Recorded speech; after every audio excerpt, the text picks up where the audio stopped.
Magandang araw, mga kaibigan.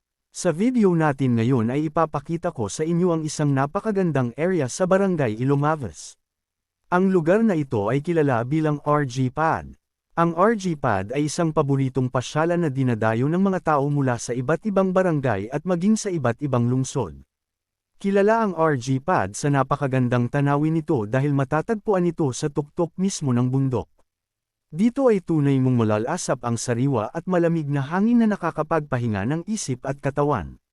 Mula sa lugar na ito ay matatanaw ang mga ilog at kabundukan na nagbibigay ng kakaibang ganda at tahimik na atmosfera. Isa rin sa mga nagbibigay buhay sa RG Pad ay ang mga tindahan na matatagpuan mismo sa gilid ng daanan.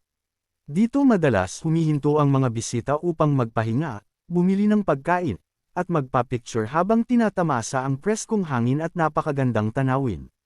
Dahil dito, nagiging paboritong tambayan ng lugar ng mga lokal at dayuhang turista. Kung naghahanap kayo ng lugar na may malamig na klima, preskong hangin, at tanawing tunay na kaaya-aya, pwede ninyong bisitahin ang RG Pad, isa ito sa mga lugar na talagang dapat puntahan. Nakausap natin ang isa sa mga bumisita rito at tinanong natin kung ano ang kanyang naging karanasan. Pakinggan natin ang kanyang sinabi. Ako dahil si Claire. Sila. Taga ay Amas. Pero nasa Kadap ako nag-appeal. Naglaag-laag yun. Wala gi-expect. Naabot nila. Nindot po ang view. Maka-relax.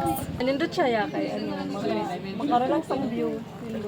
Bugnaw po ang lugar. Bisag init ang panahon. Halag na mo dire para maka-enjoy po mo sa view. Explore.